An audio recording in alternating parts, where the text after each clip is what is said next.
Due to the intervention of unknown cosmic waves, some plants and animals on Earth began to rapidly evolve, acquiring strange and frightening forms, which is why people called them ghostly creatures. The qualification exam for the title of Beast Master is scheduled to take place next month, and Li Wenxian was especially interested in what changes had occurred in the structure of the exam questions this year. Meanwhile, the transfer of examination materials was watched with interest by Ms. Kelly, one of the strongest and most experienced C-rank trappers who enjoyed great respect. Most ghostly creatures evolve with the help of special types of, or that have special properties, but there are also those that can develop in other more mysterious ways. I wonder if Ms. Kelly will share this important information with others, as some of these creatures have been observed to evolve by absorbing strong human emotions such as fear, anger, or despair. Some ghostly creatures have adapted so much over time that they have taken over jobs that were previously exclusively held by humans. And those who are unable to control or interact with these creatures are forced to do the hardest and lowest paid work just to avoid starving to death. One such example is the profession of a phantom miner. Phantom miners are workers whose job is to enter a mysterious space called the secret realm of phantom creatures, where they mine special,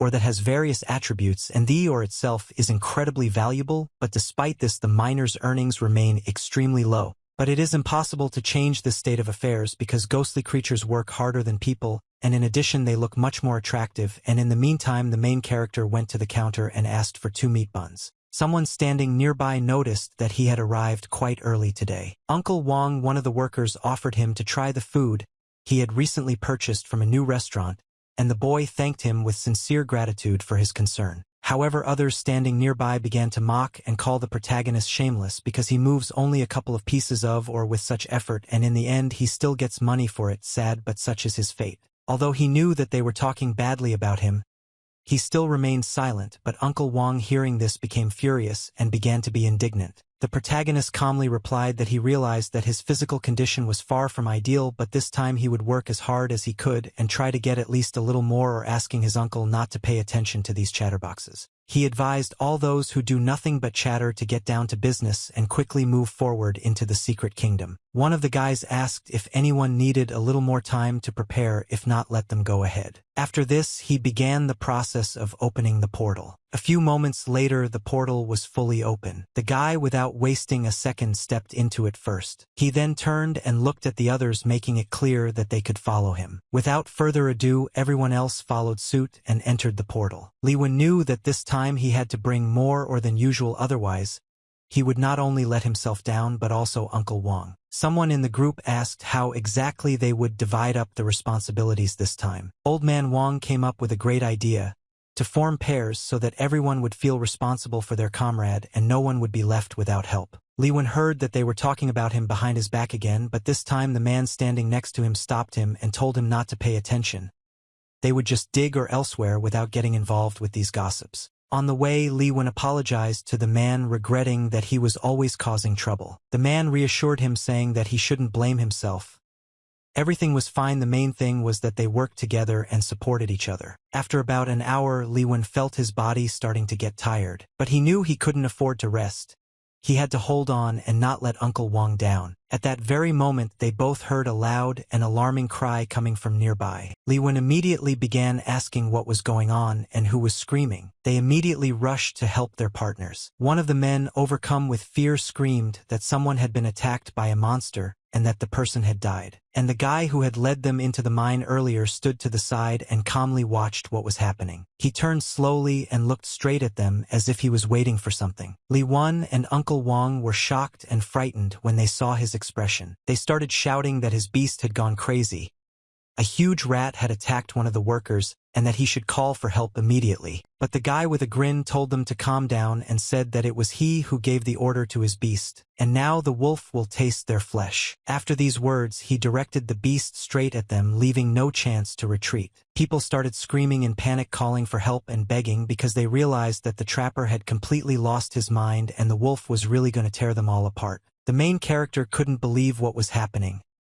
Was everything really as he thought? He remembered how Miss Kelly had once told him that some animals grew stronger by feeding on people's negative emotions such as anger, despair, and fear, and if they encountered such creatures in the forest, they had to be extremely careful. The main character shouted for everyone not to panic, not to run away, but on the contrary, to gather together because the more they are afraid the stronger the wolf becomes, and the trapper is deliberately escalating the situation so that his beast evolves. Li Wen convinced everyone that, if they united and acted together, they could win. The guy controlling the wolf didn't expect that such an inconspicuous person could have such a clear and determined mind. And indeed Li Wen was absolutely right.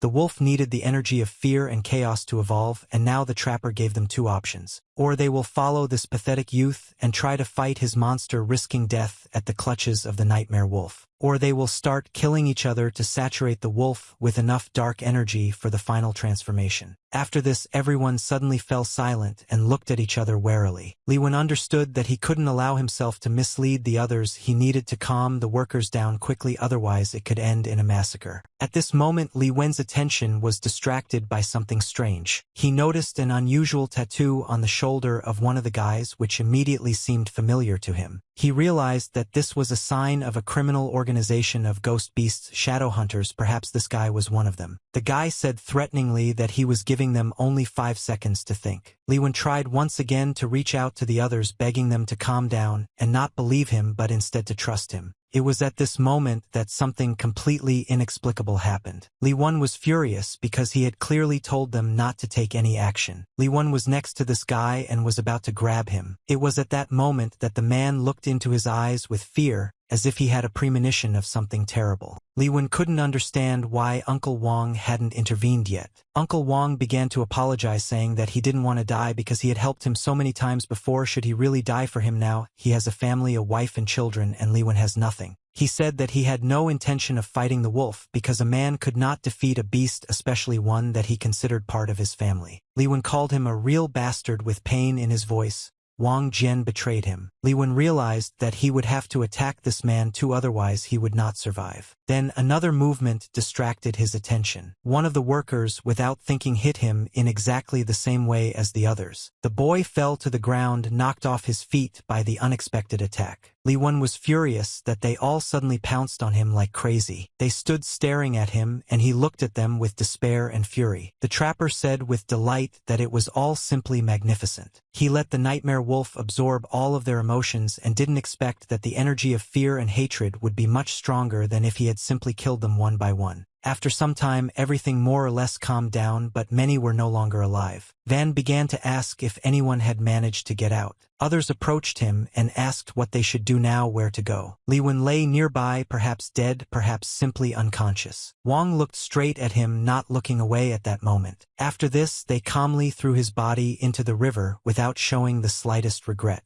Wong then said that he would tell everyone that there had been an accident in the mine. No one should know the truth about what happened. It's better for everyone to believe their legend. Li Wen couldn't tell at that moment whether he was dead or not, but he knew for sure that he didn't want to die like that, because then who would take care of his younger sister? He remembered her voice when she asked him to come early, promised to wait, told him not to forget about the lunch in the refrigerator. Li Wen felt that he had no right to give up. He would take revenge on those bastards, both Wang Jian and the beast hunter. His heart was filled with betrayal, hatred, and uncontrollable anger. This desire for revenge was so strong that it seemed to give him the strength to move on. Let this mighty force bring destruction to the world that binds everyone with invisible chains. The time has come to destroy everything that mercilessly enslaves the souls and hearts of people. The main character was nowhere to be seen, as if he had disappeared from the face of the earth. A few seconds later, his hand emerged from the murky cold water. Li Wen coughed and choked, struggling to get out of the seething river. He weakly raised his head, looking around the cave he found himself in after the fall. He realized that those bastards had left, leaving him here to die alone. He crawled forward, slowly clinging to slippery stones and tearing the skin off his hands. Li Wen coughed loudly, spitting out water mixed with blood and mucus. He couldn't understand why his wounds suddenly started to heal on their own. He saw a strawberry cat nearby, not believing his eyes and the sense of reality. A window popped up right in front of him, looking very much like a system notification from some game. It was an interface similar to a game system. The evolution of the ghost beast began. A mission appeared on the screen: make a contract with the beast and become a real trapper. He must push himself to the limit, do everything possible to take revenge on his enemies. Li Wen looked around the entire mine, trying not to miss even the smallest details around. He couldn't remember how he had forgotten the whole year he had spent in this place. Since he is here again, let this year be his instrument. A few minutes later, he came to his senses, slowly opening his tired and cloudy eyes. He looked at the strange cat standing in front of him with caution and surprise. The cat jumped up abruptly, and Li Wen jumped back, frightened by the unexpected movement. With a grin, the cat asked him if he was going to fight, speaking in his own language. Li Wen tried to explain that he meant no harm and was grateful for the rescue. Before he could finish speaking, he suddenly received a strong blow to the face from the cat. Li Wen didn't react and took the full brunt of the sudden blow. Enraged, he shouted that in front of him stood an impudent, stinking cat without a conscience. Wen's every move carefully. Meanwhile, something strange and inexplicable began to happen at the exit of the mine. Li Wen walked out of the portal, feeling the contrast between the darkness and the bright light. He heard voices saying that someone had appeared and that he needed to check everything urgently. The protagonist quickly noticed the chief foreman of the mine in the crowd and immediately became wary, feeling how everything inside him was squeezed with a bad premonition. The guy couldn't understand whether he had only imagined it, because according to eyewitnesses no one had come outside and it would have been simply impossible to get out of there. Van was hit really hard. Too many of his comrades died. He ran out from underground in horror, screaming in despair, desperately trying to save the others, but he didn't make it to any of them. There were rumors that even the beast hunter, one of the most experienced and cautious, disappeared without a trace, as if he had dissolved into thin air. But most people were no longer planning to run anywhere or do anything. More than 5 hours had passed since the disaster, and everyone was sure that it was impossible to survive in such conditions, although in the opinion of some, if this bastard had not struck first, many could have survived. The protagonist clenched his teeth so hard that his jaws almost creaked, realizing that he would definitely make Van answer for every crime, for every lost life, for every drop of blood spilled. He couldn't understand what exactly was happening right in front of him, and why such a large crowd of people had gathered right here near his house. It was at this moment that a woman from the crowd looked at him intently, as if she recognized his face and could not believe her eyes. People began asking questions, one after another, vying with each other. Where had he been all this time? How had he survived? And did he know that his house was now on fire? The woman, without waiting for an answer, quickly called the police, adding that the firefighters were already on the way, and casually asked where Yang was, since it seemed like she had gone with him. The main character immediately jumped up without saying a word and rushed towards the house, despite the fact that they tried to stop him, warning him that entering a burning building was mortally dangerous. But he didn't listen to anyone, because he understood that his little sister was still inside, and she was in mortal danger, which was getting greater with every second. He began to bang on the front door with all his might, shouting and asking if his sister was inside, begging her to answer. He kept calling her name, asking over and over again if she could hear his voice, begging her to answer with even a word. And at that critical moment, amid the crackling fire and billowing smoke, his sister finally answered him from within in a weak, frightened voice. The protagonist begged her to hold on with all her might, assuring her that he was already here nearby and would very soon open the door and pull her out.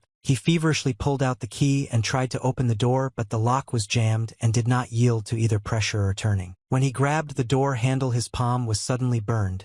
It was white hot from the fire, and he could not hold back a cry of pain. He immediately realized that the door was not just closed, it was jammed, and it would no longer be possible to open it in the usual way, no matter how hard he tried. He tensed every muscle, grabbed the door with both hands, and growling began to push it with such force as if he was trying to knock down a wall. The situation was becoming more and more critical. The flames were getting closer, the smoke was thickening, and he clearly understood that there was less and less time left. Then, unexpectedly for himself, he weakened and collapsed on the floor, completely exhausted, unable even to rise. Even lying on the floor, he continued to call out to his sister, repeating her name, not intending to give up despite the exhaustion and pain. Then he suddenly fell silent, staring at the door, as if in a daze, as if he had seen something that changed everything. A strange expression flashed in his eyes, as if he finally understood what exactly he needed to do to save her. He looked at the door handle in his burnt palm and realized with amazement that he had torn it out entirely in the heat of desperation. He clearly understood how out of control the situation had gotten,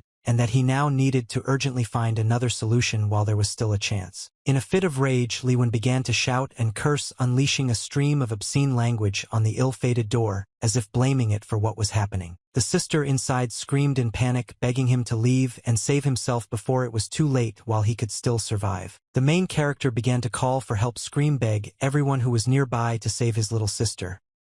After all, she was only 13 years old, and she hadn't even begun to live yet. At that moment, something strange and truly frightening began to happen to the strawberry cat, as if an unknown force was awakening within him. He absorbed the energy of rage, saturated with it to the limit, and it seemed that something irreversible was about to happen. Suddenly, the strawberry cat stretched sharply, as if he was getting ready for a fight, and there was a wariness in his movements, as if he sensed something dangerous approaching. At that very moment, he stood up, tensed his muscles, and everything around him seemed to freeze in anticipation.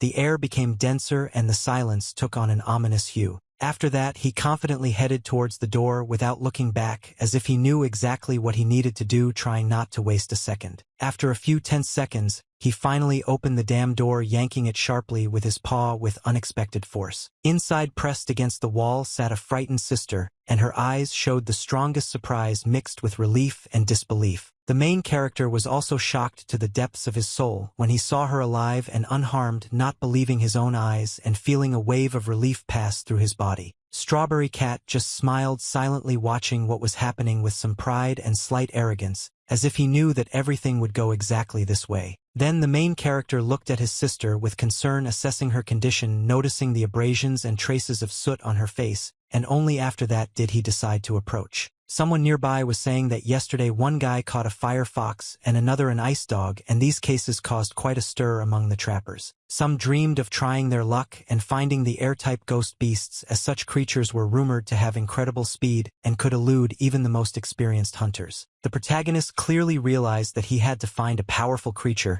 and become the strongest hunter, because only in this way could he protect his sister from future dangers and attacks. 12 hours ago, his sister had looked at him with disbelief and asked if it had really been like this, as if she couldn't believe he'd gone through something like that. She suggested that her brother contact the police because it seemed like a logical step, but the protagonist replied that Wong was a cunning and dodgy guy, and as soon as he found out who was against him, he would immediately try to kill that person again, leaving no chance. He added that she shouldn't worry and not take it all on herself because she was safe now and he would do everything possible to keep it that way. At that moment, someone in the crowd chuckled and said that everyone looked at the guy as if he was a real fool because he signed a contract with a strawberry cat, despite the fact that the newcomer only has 2 contracts and he decided to choose a cat, which only caused ridicule. The protagonist did not understand what was wrong with these people and why their ghostly beasts were so weak, because they acted arrogantly as if they were invincible. One of them had a level 8 ice dog which was formidable in appearance, but it did not show any special strength in battle, which raised doubts. The girl had a cute level 6 rabbit, and although it looked harmless, its abilities clearly did not justify its high rank. Liwen couldn't figure out if it was possible that it was his own beast, because the strawberry cat didn't act like other beasts, and sometimes its actions were too unpredictable. He had a level 5 strawberry cat, and its stats were as follows: Heavenly Emperor,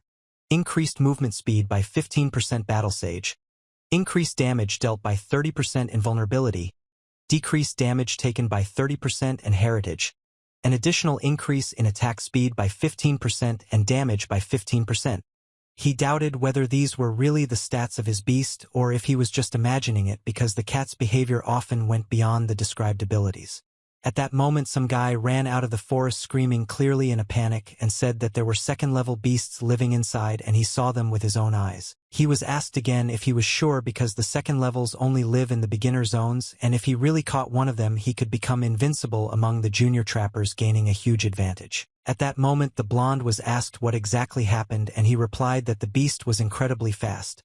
He saw only a smeared trail, perhaps it was a lightning cat capable of disappearing in an instant. Everyone immediately rushed in the direction where the beast appeared, wasting no time because each of them wanted a chance to catch the rare creature. Liwen knew perfectly well that it was better not to interfere, otherwise everything could end as tragically as in that damned cave, and he did not want to repeat the previous mistakes. At that moment, he turned to his beast and said that they were going to look for a new beast because the more allies he had, the stronger he would become. The cat only hissed furiously in response, clenching his paws, clearly not happy with what was happening and unhappy that he would have to share his owner's attention with another animal. Li Wen hoped that the next creature would be much more obedient than this stubborn cat and would listen to commands without unnecessary whims. He grabbed the beast by the scruff of the neck, pressed it to himself, and abruptly declared that it was time to stop messing around and get to work because fate would not wait. Li Wen strictly ordered the cat not to run away from him. Even though it was a low-level hidden dimension of ghostly creatures, it was still very dangerous. The guy was already beginning to think that soon he simply wouldn't be able to take it anymore and would hit this cat with such force that he would remember it for a long time. At that very moment, Li Wen suddenly fell into some kind of sticky, barely noticeable thread, which instantly began to tighten his movements. Of course, he immediately threw off the sticky web from himself, trying not to give in to panic and remain calm in the current situation. A candy spider suddenly appeared in front of him, its eyes gleaming ominously in the dim light as if foreshadowing impending danger. Li Wen, without a second thought, turned around on the spot and started running, completely avoiding any attempts to engage in combat with such an opponent. However, the spider turned out to be level 8, and this was surprising.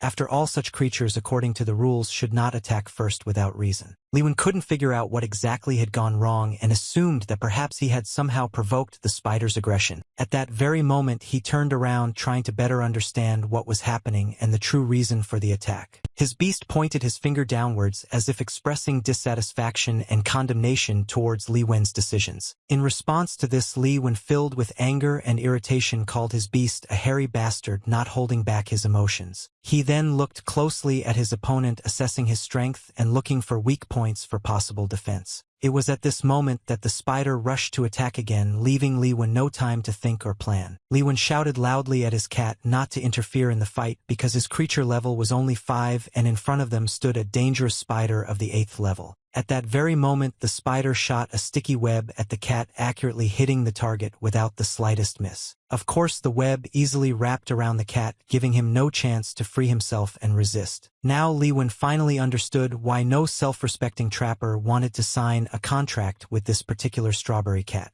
He realized that if he did not take urgent and decisive action, his beast would not survive the night and would die. Li Wen quickly picked up his cat in his arms, and without wasting a second rushed away, trying to get out of the dangerous forest as quickly as possible. He already clearly saw that the exit from the forest was very close and hope for salvation flashed through his head. But at that very moment, the spider threw a sticky web at him again, aiming straight at his back, trying to catch the enemy by surprise. Li Wen tried his best to dodge, desperately wriggling and avoiding the sticky trap so as not to be pinned to the spot. The guy couldn't understand what had just happened. His thoughts were confused and full of anxiety. A deep chasm suddenly appeared in front of Li Wen, threatening to cause them to fall and die. Of course, he didn't have time to brake, and he and the animal began to fall rapidly down into this terrible abyss. The spider stopped in time and did not follow them, as if realizing that pursuit was no longer meaningful. He simply stood frozen in place, watching what was happening without taking any further action. Li Wen and the animal fell down at that moment, losing control of the situation and falling rapidly. When the spider got wet with water, of course, it caused him great irritation and obvious discontent. Almost immediately, the water suddenly turned to ice, engulfing everything around with cold and causing everything to harden. At that very moment, there was a guy next to him who was quickly approaching, arousing interest and hope. This guy started to come closer and closer, as if trying to help or figure out what was going on. He then looked down, peering closely at the place where Li Wen lay. Li Wen was lying in some clearing surrounded by forest and vegetation, not understanding where he was. He was completely confused and could not comprehend what was happening around him or where he was. He was in great pain and was clearly aware that he almost died in this dangerous situation. As it turned out, Li Wen was sitting right on his animal, not immediately noticing it and trying to come to his senses. He immediately apologized to his beast for such a clumsy act and began to anxiously ask how he was feeling. Li Wen said that they seemed to be somewhere in the Valley Club located on the western side of the mountains, and that it was already evening. It was already evening, and the soft golden light of the sun was gradually giving way to the dark blue shadow of the night. At this moment, the strawberry cat was desperately fighting with some strange sheep who suddenly showed aggression. Li Wen was puzzled because the sheep always seemed to him to be gentle and cute creatures,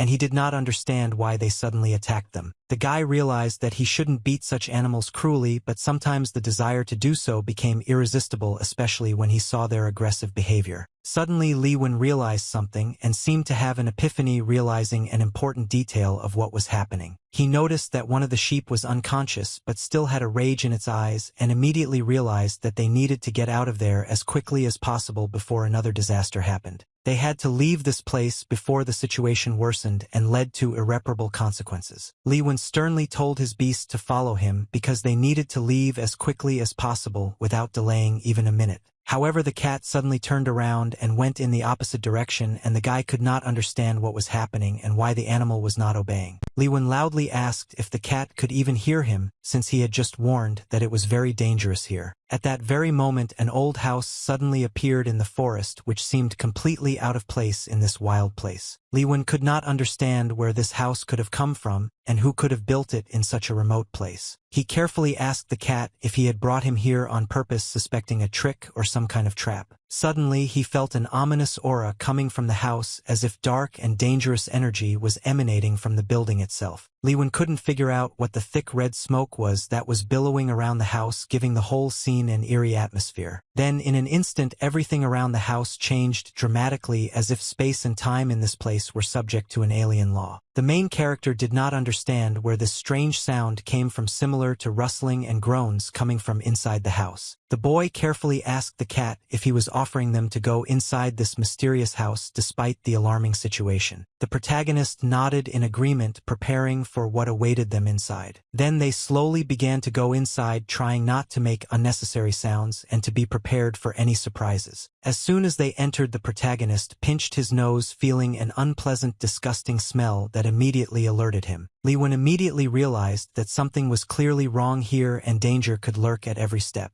The guy became curious about what this creepy place was and what was hidden behind its gloomy walls. At that moment, he noticed some animal locked in a cage, and his heart sank with anxiety. He saw that it was an Arctic dog, and he could not understand whether it was really wounded or only the appearance of suffering. The main character doubted whether his beast would be able to break the cage lock and free the poor animal. He was at least pleased that the beast had done something useful in this difficult situation. Li Wen began to carefully ask the dog if everything was okay, trying to somehow support the animal. The guy could not understand who could have done such a cruel thing to this poor animal, causing him horror and bewilderment. He only had a low-level healing potion with him, but he hoped it would be enough to help the dog. The main character began to calm the dog down, saying that he just wanted to help and asked him not to be afraid, so as not to worsen his condition. He carefully handed the potion to the dog so that he could drink it and feel relief. All the animals here were frightened and confused. They had clearly been subjected to terrible and cruel experiments, leaving deep wounds in their souls. Li Wen wondered if this was perhaps the same guy who was with him in the cave back then, and could have something to do with everything that was happening. After some time, the protagonist noticed another dog standing nearby, which seemed less injured. It seemed the potion had worked. The dog could already stand on its feet, but it looked at him as if it wanted to show him something important. The dog led him into the backyard, as if leading him to some secret place or hidden mystery that he wanted to reveal. The main character looked around with interest.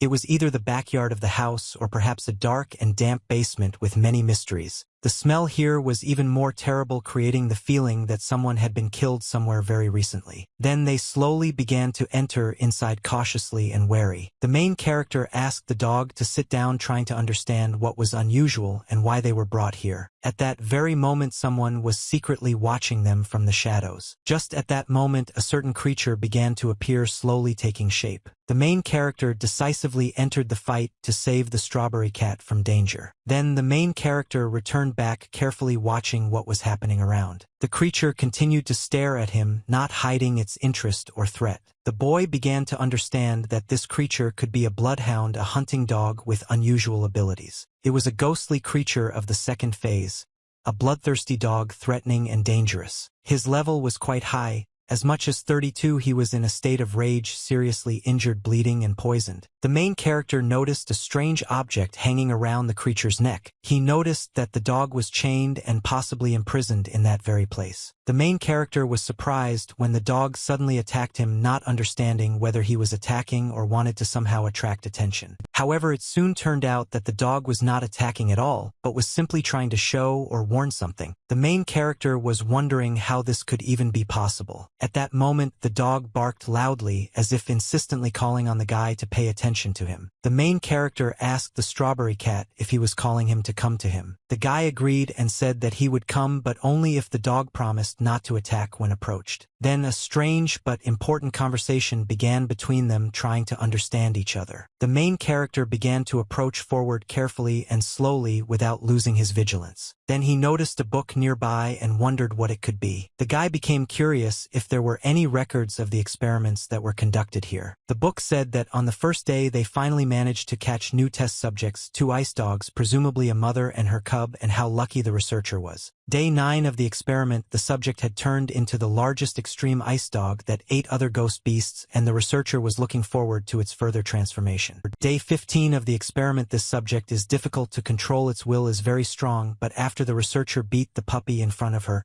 he finally managed to make her angry. Day 20, the puppy was still alive, which was great because now he could wait for the machine to evolve into a bloodthirsty hound and then force it to eat its own son, which might cause unexpected changes. Liwen knew that there might be a monster, but he didn't think that things would turn out this way. The main character said that he is not afraid and will definitely help get out of here. He asked the cat to break the chain while he himself worked on the creature's collar. At that moment, the cat struck the iron chain with force and determination. The main character looked at him in surprise, not believing that the cat was actually obeying his command. However, this was not the main thing yet.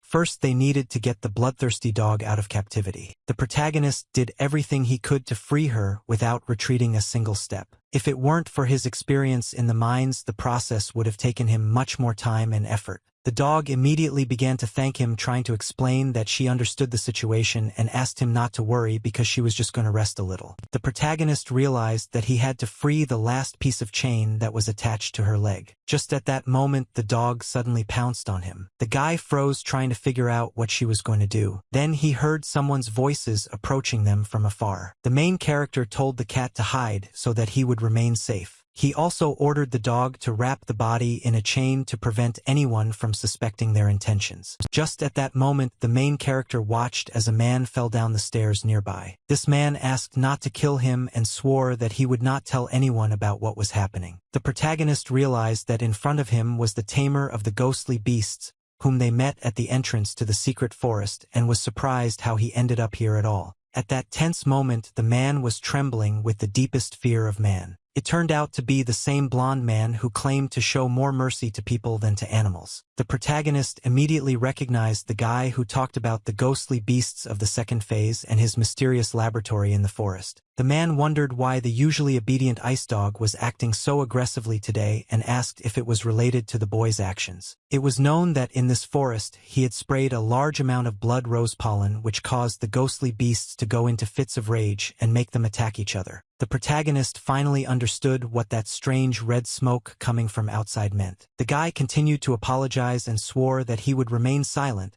but if he did not return alive, an investigation would begin into what happened. He begged the man to the last, not giving up hope of salvation. The guy called the situation too expensive because in the secret region the death of a ghost beast tamer was considered a common thing and no one paid attention to it. He warned that people left without protection would become easy prey for animals. The protagonist realized that he needed to take urgent measures and act decisively. He decided to take the boy's child first and bring reinforcements while he tried to contain the beast if he had enough strength. At that very moment, the ice dog suddenly went into a furious rage. The guy tried to figure out why the dog was growling despite the fact that he brought her food in an attempt to calm her down. However, the dog continued to growl and ignored all his attempts. The guy assumed that the dog was reacting this way because he had just killed a man right in front of her eyes. The protagonist felt as if he had run into an invisible ice wall. He quickly realized where this ice barrier in the forest could have come from. Liwen noticed a guardian looming over them, an ice-type Phase 2 ghost beast that resembled an ice demon flower. The guy realized that the uninvited guest had not been caught. He ordered his beast to instantly freeze his opponent's legs, hoping for a quick and effective block. To his surprise, the beast began to carry out this order without the slightest delay, concentrating its power on the target. Li Wen felt a sharp, piercing pain in his legs, as if icy needles were piercing every muscle and tendon. Following this, the guy, without thinking, shot straight at the attacker, trying to stop his advance. The protagonist stood up to protect the ice dog, covering it with his body and trying to minimize the threat to his ally. When the shot, contrary to expectations, had no effect, he wondered what was going on and why the weapon was powerless. At that very moment, the dog's mother appeared, impressive and dangerous, radiating threat and strength at the same time. The guy couldn't believe his eyes, because she somehow managed to escape from captivity despite all the obstacles. He wondered if Li had helped when accidentally hurt her by his actions or presence in this place. Realizing the seriousness of the situation, the guy realized that this mad dog could bite everyone who was nearby without the slightest pity. Li Wen didn't think long, deciding that it was time to act together, otherwise the consequences would be catastrophic. Meanwhile, the dog continued to growl and show its aggression, preparing for a new attack on everyone present. The boy ordered the ice demon flower to block the dog's movement, hoping to protect and restrain the enemy. However, the dog easily bit the flower and broke its defense, demonstrating its incredible strength and steadfastness. The guy realized that all his efforts were pointless against this rage, and now they would have to look for other ways to fight. Li Wen noticed that the ice around the flower began to melt and gradually disappear, as if the power of heat was defeating his magic. He called on other animals to come out of hiding and destroy the mad dog together, hoping for their support and unity. The animals stood up to protect the main character, ready to fight to the last despite fear and danger. The dog began to fight them desperately, showing incredible fury and strength in every attack. She easily dealt with the attackers without experiencing any difficulties and demonstrating her superiority. The animals were very frightened and confused, realizing that they had encountered something much more dangerous than they expected. They looked at the boy, who ordered them to go forward, warning them that if they did not, they would regret their decision to spare their lives. Despite their fear, the animals rushed to attack the dog, desperately trying to stop its destructive rage. The snakes were able to bite the beast, trying to somehow slow down its advance and weaken it. The guy believed that this bite would help to restrain the rabid animal for a short time and give them time to maneuver. Li Wen rushed after the dog, loudly demanding that it not try to run away or hide from him. Then he turned to the strawberry cat, expecting his help in the difficult situation. But the cat suddenly attacked the guy from behind, causing him to lose his balance and concentration for a moment. There was simply no way to escape from this unexpected attack, and Li Wen had to react quickly. The guy made it clear that he would not allow her to hide and leave so easily after everything that had happened despite the betrayal. He began to say that Li Wen could have waited at least a minute and saw no reason to run away in such haste and fuss. Li Wen noticed that the guy had felt something and warned everyone not to interfere with him, otherwise the consequences would be serious. The guy started shouting loudly that they all needed to breathe and stay calm, otherwise the situation would become catastrophic and uncontrollable. Li Wen raised his head and immediately realized that there was a thick red smoke hanging above them, which was quickly spreading throughout the forest. He realized that he was doing the wrong thing, because under the influence of this smoke, the ghostly beasts fall into a furious and insane state, becoming even more dangerous. Indeed, all the animals around immediately became enraged and began to behave aggressively, creating chaos and a threat to everyone present. Li Wen grabbed the guy by the shoulders and said that not only was he destroying all the ghost beasts around him, but he himself was doomed to die. He was a real madman who was putting everyone at risk. The guy asked in response if Li thought that he is as stupid and reckless as he is, thus causing a new conflict. At that very moment, the boy found himself locked in a cage, as if trapped in a trap from which there was no easy way out. He started shouting that only the two of them would die here, and that no one else was really in danger, trying to convince everyone that he was right. Li Wen noted that the cow was a greedy and unbalanced hound that had gone completely mad under the influence of smoke. At that moment, she was holding some small animal in her mouth, not letting go of it. Li Wen paid special attention to her behavior, realizing the danger of the situation. The guy realized that he needed to get out of here as quickly as possible before the two animals became even more enraged. Li Wen began to run quickly, trying to get away from the danger zone. But at that moment, his legs suddenly froze, making it impossible for him to move. The guy noticed that this little animal was still alive and posed a threat. The hound was already unstoppable, heading straight towards the guy with the intention of attacking. Li Wen prepared himself for the worst, expecting inevitable death. At this critical moment, the ice dog suddenly barked at his mother, getting her attention. The hound immediately noticed the sudden sound that came nearby and paused for a moment, assessing the situation. However, after a few seconds, she decided to attack, not wanting to miss the moment to attack. As it turned out, the beast quickly rushed at the main character, but the ice that instantly formed around him helped him to free himself from the freeze and avoid danger. At this moment, Liwen noticed that the strawberry cat suddenly rose into the air,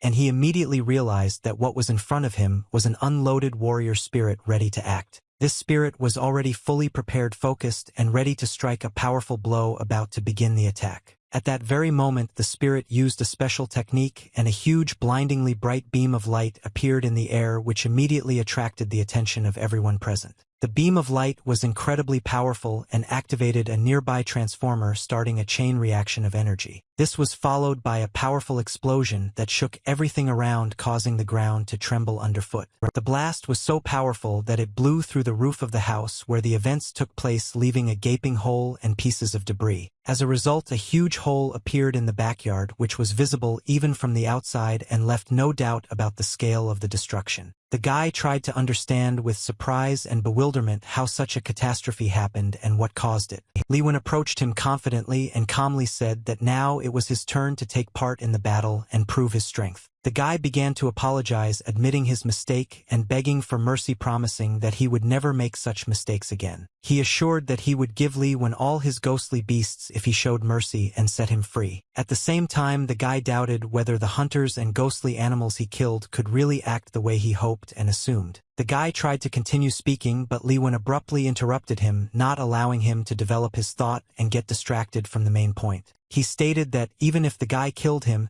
he still wouldn't be able to escape because he would definitely be caught and sent to prison. Liwen admitted that this statement was completely true and beyond doubt. However, the death of one or two trappers in such a dangerous area will not arouse much attention or suspicion among those around them. The boy was noticeably nervous, realizing that the situation was exactly as Liwen had said, and that he had no chance of changing the course of events. He began calling the protagonist a bastard and making various assumptions about his true intentions, trying to justify his behavior. Liwen decided it was time to end this argument, and the hound quickly headed towards the boy, ready to deliver the decisive blow. Naturally, the guy died instantly under the onslaught of the beast without even having time to resist. Liwen turned to the strawberry cat, saying that it was time to move on and not waste time. At that very moment, the hound suddenly stopped the protagonist, as if sensing something important and significant. Liwen asked her carefully what was the matter, and why she suddenly stopped showing interest and caution. After this, the beast bowed to Liwen and pushed the small cub towards him as if asking for help. Liwen asked if she really wanted him to help and take care of this little creature. The bloodthirsty hound was on the verge of death, and there was no known treatment available for it at that moment. Liwen agreed to help without hesitation and immediately began treating the animal using all the skills available to him. He promised that he would take care of the baby, would not leave him without attention for a minute, and would do everything possible to save him. After that, they exchanged glances full of regret and warmth, as if saying goodbye to each other. The hound continued to look closely at her little cub, as if protecting him and defending him from all possible dangers. During the day, they had already left the portal, and Liwen was wondering how to properly formalize the contract with these two ghostly beasts so that everything would be legal and reliable. He tried all the methods he found on the internet, but none of them gave the expected result or worked properly. Okay, I'll deal with the contract later, because this little guy is clearly very tired and needs rest to gain strength for the upcoming tests. To evolve a dog, you needed an ice crystal, 10 frost branches, and 1 evolution crystal. It seemed like they weren't that hard to get up to this point. Liwen couldn't figure out what was going on with this cat. Apparently, it required 99 ice crystals, 99 crimson cloud crystals, 99 thunder crystals, and 1 evolution crystal. Liwen thought that there must have been some mistake here. However, the cat only needed 1 evolution crystal, and he couldn't figure out whether to consider this a stroke of luck or a curse. At this point, some guy was discussing, or someone else was hearing, that there had been more and more deaths in the mines lately, and that there was nothing strange about it since a lot of trappers were dying in the secret territories too. Naturally, this immediately interested the main character. Liwen approached him and asked if they could tell him more about what exactly was going on in the mines. One of the guys finally made up his mind and agreed to tell him the whole truth, which he had been hiding from others for a long time. At that very moment, the same wolf that had recently appeared and was already terrifying everyone was hunting people in the mine. This wolf was a new creation and grew mercilessly, devouring all the people it killed, becoming stronger every day. He showed no mercy and mercilessly killed everyone who came his way, leaving no one alive. The guy was telling how incredibly lucky he was that the wolf left him alive, because finding such an obedient and loyal dog like her is a great rarity. At that moment, Wong bowed to the guy with respect and said that he was glad to serve him and was ready to carry out any orders without hesitation. The guy noted that thanks to Van's help he managed to kill more than 10 miners, and the level of his nightmare wolf increased significantly, to which the man replied that this was the maximum he was capable of now. The boy extended his hand to Wong and said that he wanted to give him something special, a ghost beast, which was an award from the organization for outstanding achievements. The man was surprised by this gift and asked if he could now become a trapper and receive similar privileges. The guy confidently replied that of course the organization always has a positive attitude towards those who make a significant contribution and show themselves in their work. The man began to thank him even more for the opportunity he had been given and for the support he had received at this important moment. The guy told everyone not to be late and warned that tomorrow they needed to bring as many people as possible to complete a very important and responsible task. The next day they arrived at the timber mine, carefully preparing for a new operation and assessing the situation around them. Van noticed a strange man there who immediately attracted his attention with his unusual behavior and appearance. He came closer to him and greeted him, showing friendliness and a willingness to communicate. Li Wen immediately realized that the person in front of him was Wong Jang. The man started complaining that everything was going badly, he was a newbie, and then pestered them by name and said that Foreman Van and Galuboy had some hard work to do today. Li Wen turned and looked at him carefully, trying to understand the situation. At that moment, a girl appeared and addressed him directly. She asked why he was so disrespectful to Foreman Wong. The girl introduced herself as Chen Li and said that she was going with Wong's brigade to extract resources. The protagonist thought that this girl might be crazy.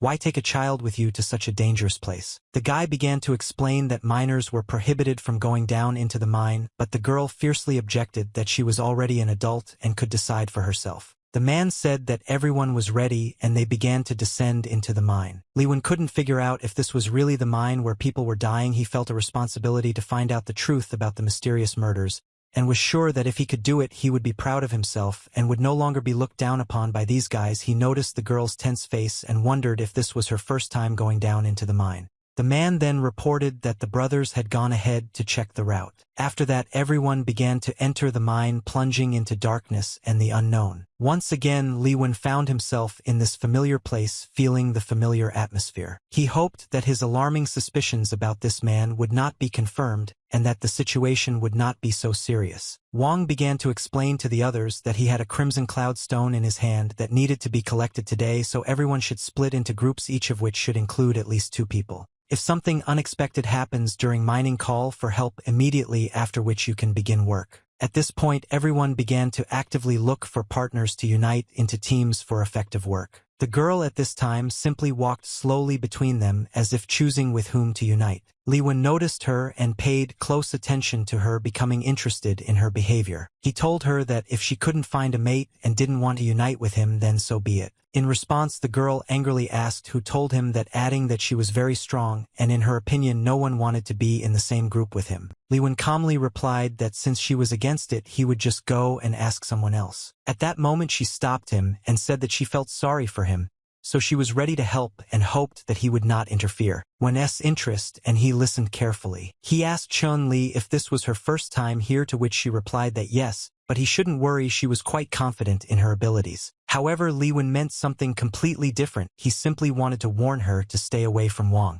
Jiangua for his own safety. She asked him what he was thinking about, whether he knew anything important or how. Li Wen replied that he was simply warning her, and it was her choice whether to listen or not. The miner's work turned out to be much harder than she had originally expected. Li Wen came up behind her and said that she had worked hard and could now rest a little. At that moment they heard a loud sound that pierced the silence around them. The guy immediately realized that something serious had happened, that there was clearly some kind of problem. Li Wen realized that they had to hurry, and the 2 of them ran towards the direction from which the strange noise was coming. Soon they stopped abruptly and were deeply surprised by what they saw. Directly in front of them were were huge crystals sparkling in the dim light of the mine. The guys immediately began to unload what they had found, realizing how rich they were now. One of them shouted that it was he who dug up these crystals, and when the money appears he will get the largest share. He said that now they were rich because such a huge crystal was worth at least 5 million, and when their extraction was finished they would be able to treat everyone. Wong once again thought about having all these stones just for him. Fortunately, there was a ghost beast tamer nearby who was going to prepare the material for evolution, and he would definitely take this huge crystal for himself. Wong knew that he needed to kill this tamer and take everything for himself in order to become stronger soon. The guy approached the man and said that according to the rules, he gets 60% of the production, 10% goes to the mining association, and the remaining 30% is divided among everyone else.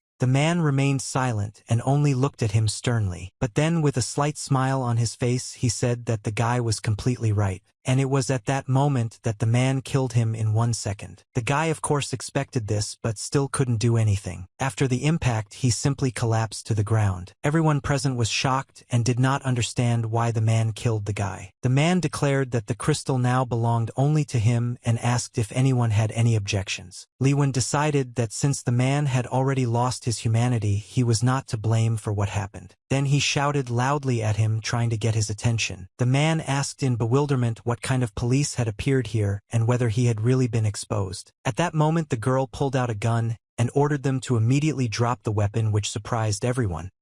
It turned out that the police had been with them from the very beginning, which was a great success because now the chances of salvation had increased. The man was stunned, not expecting that this fellow countrywoman would have a gun. The girl demanded that the victim's wound be immediately bandaged and an ambulance be called. Who would have thought that she was actually a police officer? Now victory was on her side. She began to ask the man if he really thought his crimes would go unpunished. The protagonist felt that something was wrong because this man would not give up just like that. After that, he began to laugh as if anticipating something sinister. Liwen realized that the situation was getting worse and the girl was now in danger. It was at that moment that someone or something suddenly attacked her. She didn't have time to do anything in response. However, she still managed to jump back and avoid a direct blow. The girl could not understand what was happening and why she suddenly could not move. At that moment, she saw a ghostly beast in front of her.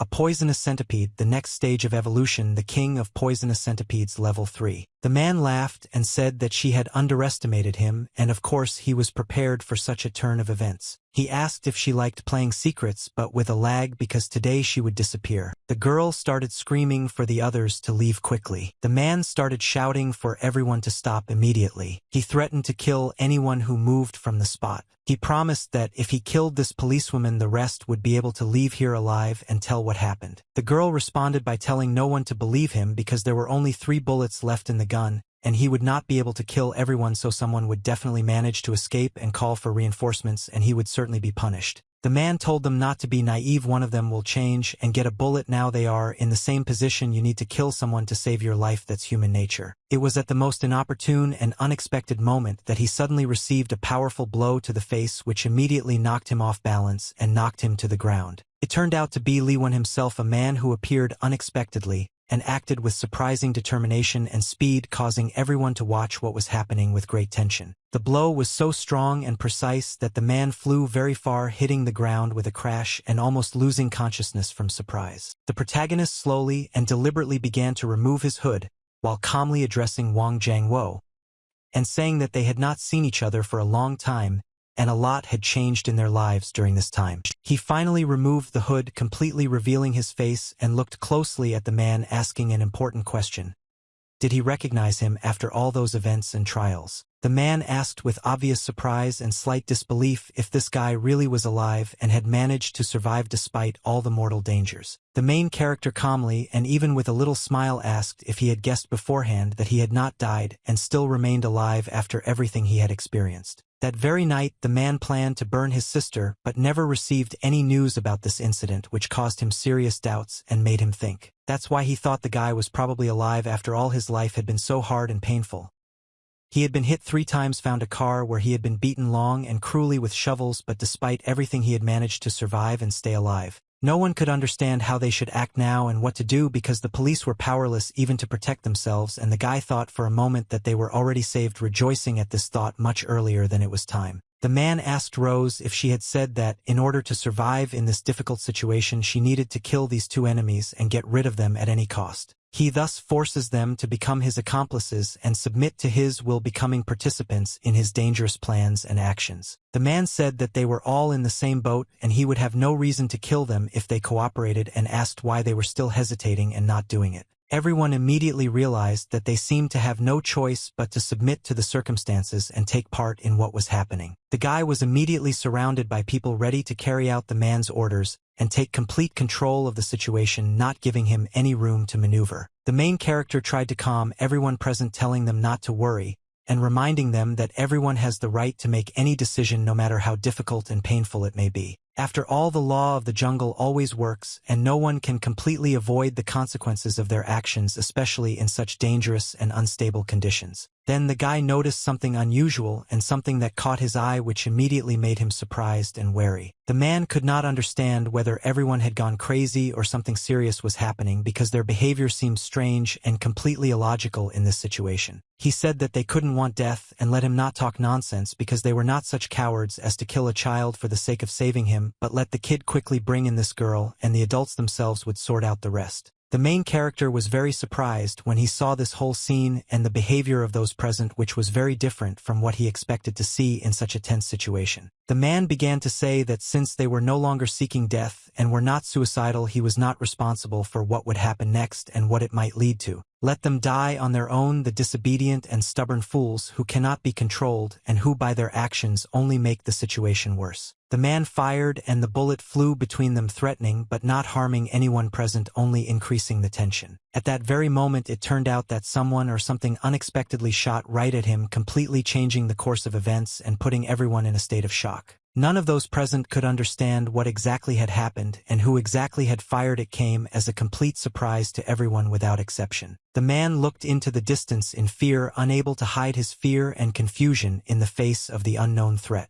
He asked with disbelief whether the main character was really the same beast hunter about whom there are legends and whom everyone fears. This young boy actually turned out to be the trapper, which was great news because now they could hope for salvation and victory. The man asked if they called the dog a ghostly beast and if he was ready to accept it into his ranks to fight the enemies. He called out to the poisonous centipede with orders to immediately attack and destroy these animals in order to eliminate the threat once and for all. After this, the poisonous centipede quickly and furiously began to attack people, sowing fear and chaos among them and making everyone tense. The protagonist gave the command to the dog to hold back the poison coming from the centipede in order to prevent it from spreading and reduce the danger to everyone present. The dog immediately began to fight the man, demonstrating his loyalty and fighting skills in this tense confrontation. She began to emit ice and effectively hold back the poison as the protagonist requested, slowing down the enemy's advance and protecting her allies. The ice wall then completely reached the enemy, creating a serious obstacle for him and depriving him of the opportunity to attack freely. But the centipede was able to jump up in time and avoid serious damage, continuing the fight and trying to find new tactics for victory. After that, she literally crawled underground, hiding from the sight of everyone present and preparing for a new attack from an unexpected place. Everyone was amazed that this insect could move so quickly and unnoticed underground, while Li Wen was extremely careful and tried to anticipate its actions. The man began to laugh, demonstrating confidence in his victory and disdain for what was happening, as if everything had already been decided. He told the protagonist that if he got down on his knees and started begging for mercy, he might save his life and avoid a painful death. The guy firmly stated that no prayer or request would help, and he was ready to fight to the end without giving up or retreating. The man said he appreciated his kindness, but ordered the poisonous centipede to mercilessly kill the boy who stood in his way. The protagonist turned back and saw that the centipede began to move quickly and threateningly towards him, preparing for the next attack. Suddenly, she jumped out right in front of him, forcing him to react immediately and use all his agility and ingenuity to defend himself. At this critical moment, the strawberry cat intervened, turning out to be a very timely and unexpected support for the main character. He helped to repel a vicious attack by a poisonous centipede, preventing its dangerous actions and saving the boy's life from certain death. The centipede was left lying on the ground, temporarily immobilized and unable to continue the fight, which gave it time to catch its breath. The man was deeply shocked and greatly surprised that the strawberry cat had so easily infected and neutralized his centipede, ruining his plans. The main character has already firmly stated that he does not intend to protect this man and does not intend to enter into any kind of cooperation with him. The man could not understand where the main character suddenly got a second ghostly beast from which completely changed the balance of power and the situation as a whole. The protagonist then quickly grabbed a sharp and heavy tool lying on the ground, preparing to deliver the decisive blow. After that, the guy swung with complete confidence and firm intention, saying that he was now definitely dead and could not cause harm. At the most critical moment, a girl suddenly ran up to him from behind and quickly began to stop him, not allowing him to take the fatal step. She insistently and with anxiety in her voice asked him not to kill the man, explaining that if he did there would be no turning back and it would be better for him to allow her to administer the deserved punishment herself. The protagonist calmly replied that he understood her request and suggested that she stand up, otherwise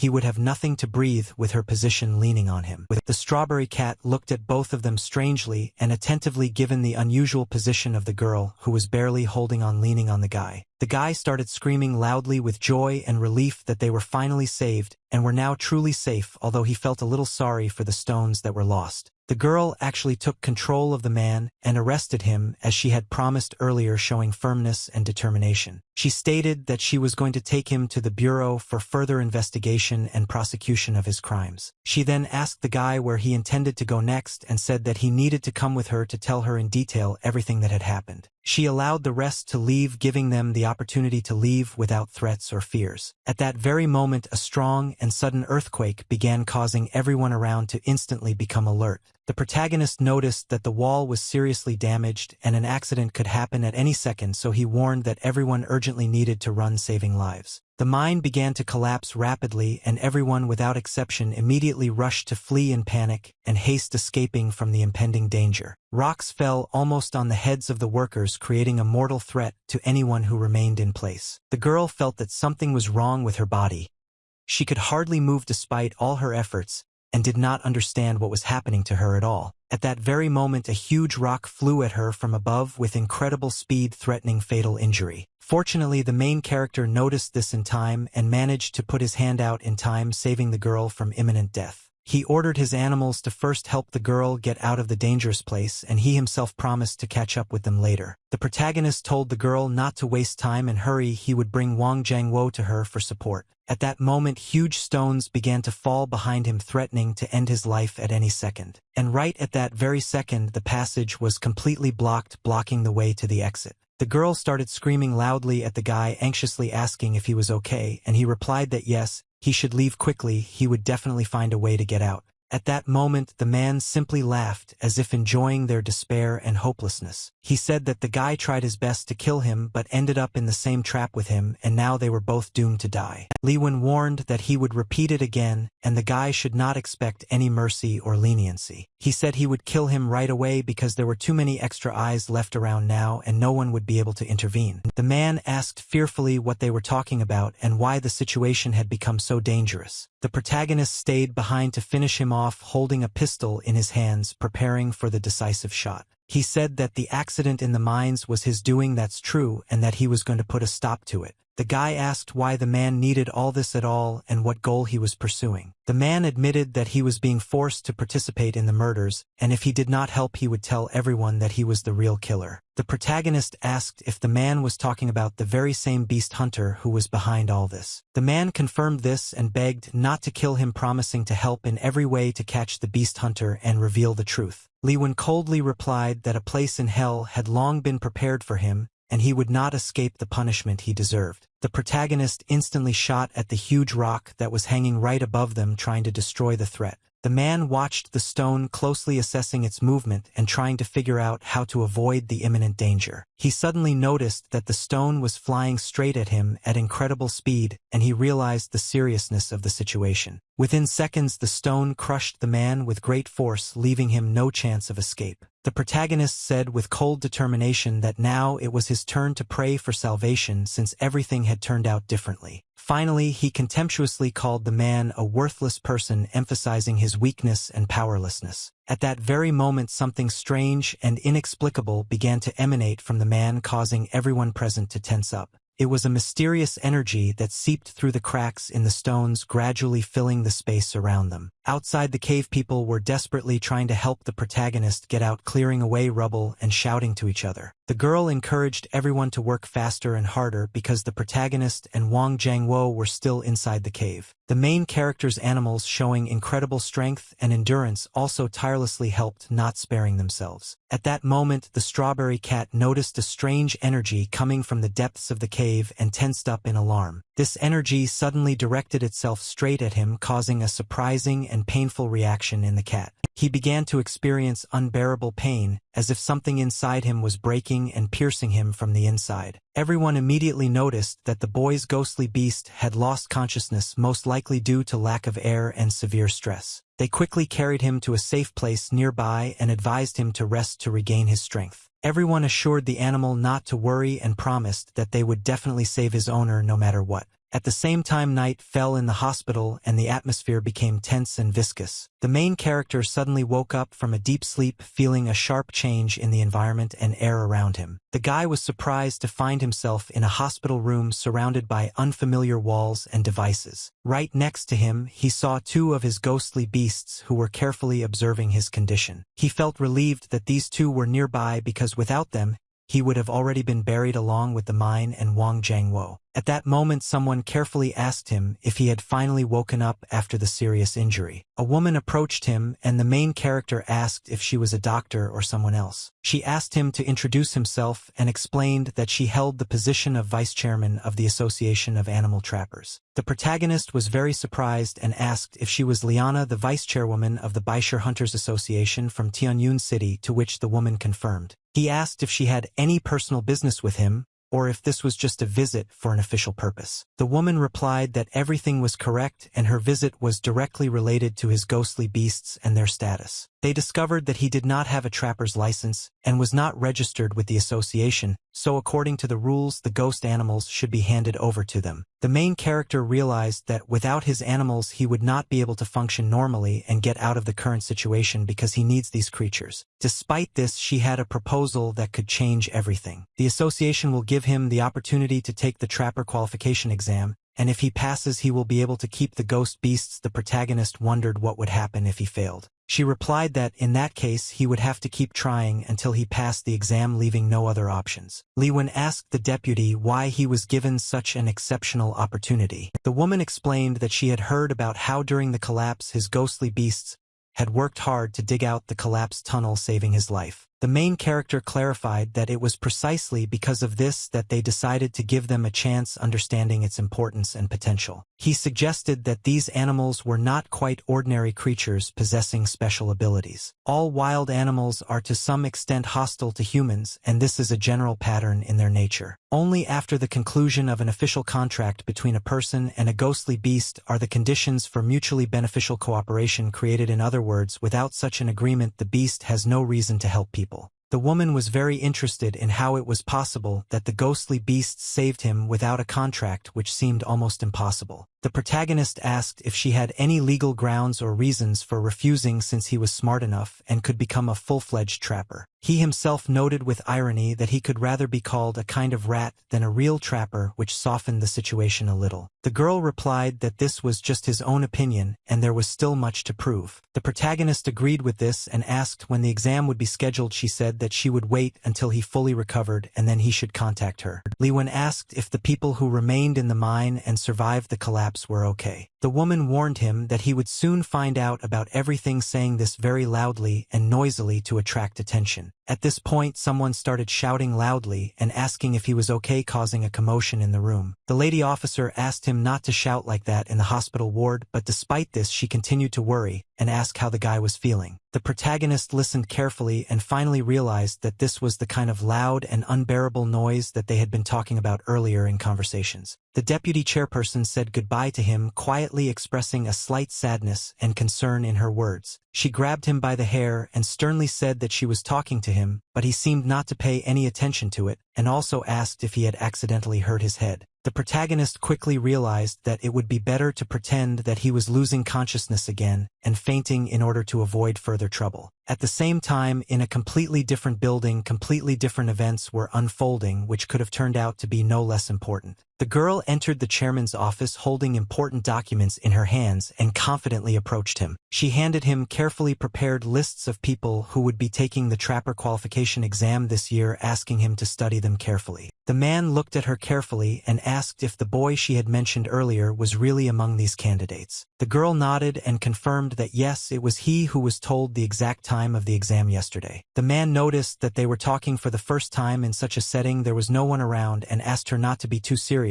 because in his opinion the main thing now was to let the guy concentrate on work. She agreed with his words and added that she also really wanted to meet him in person as soon as possible. The man thought for a moment and quietly said to himself which of the two of them would ultimately turn out to be a real nugget and be able to prove himself. At that very moment the phone rang and the man picked up the receiver to answer. As it turned out, the call came from the laboratory where they were expecting important information. The man asked if there was any new information about the location of the object that had been sought for so long. They answered him that all the data was known and that the smart man was already on his way to his goal. The deputy chairman offered his assistance and asked if the chairman needed support in finding the escaped subject. He added that they should allow a scuff like him to take on this dangerous task since no one else would. The protagonist was surprised to see so many people come to the exam and realized that many of them really hoped to succeed this year. He glanced at the large hall where the trapper's license exam was to take place and felt a slight thrill of excitement. At that moment someone started calling his name, getting his attention. Everyone was surprised that the protagonist actually came, and he immediately recognized Old Man Gao and Old Man Lu among those present. They told him that he had disappeared after finishing his studies. They had called him on his home phone, but his sister had told them that he had been sent to work in the mines. They had agreed that they would all become trappers together, but he had already decided to give up on their shared dream. The main character honestly admitted that something serious had happened to him, which is why he urgently needed money. The guy said that it was good when he solved problems with him because they were like brothers and he considered the others as strangers. The main character replied that everything was much more complicated and confusing. He then turned his attention to the ghostly beasts and wondered if he had already become a full-fledged trapper. Liwen replied that he could not say for sure yet. The guy asked in surprise how this was possible because he could see that the trapper was always next to him. Liwen explained that everything was true, but for some reason it was impossible to sign a contract with this cat, and this remained a mystery. Everyone couldn't understand how this could have happened. Had he bought low-quality materials or had the seller slipped him a fake? But if you think about it, maybe that's exactly how things really are. At that moment, an announcement was made that the trapper's license examination was about to begin. All participants were asked to present their permit and proceed to the examination room. They were going towards their dream, and no one should worry because they will always be there and will definitely help the main character. All participants were warmly welcomed to the exam, and the presenter briefly described the three main stages of the test. The first stage is a basic knowledge test during which several ghostly beasts will be shown. Participants will need to write down everything they know about them in detail, and the more detailed they are, the higher the score. The second stage is signing a contract. Participants will be able to use their own ghost animal or purchase a new one here to sign a contract with. Upon successful completion of the stage, they will move on to the next one. And finally, the third stage is a battle in which you need to control your ghost beast and fight with two other participants. The one who wins 3 fights moves on. Anyone who successfully passes all 3 tests will be qualified as a first-degree trapper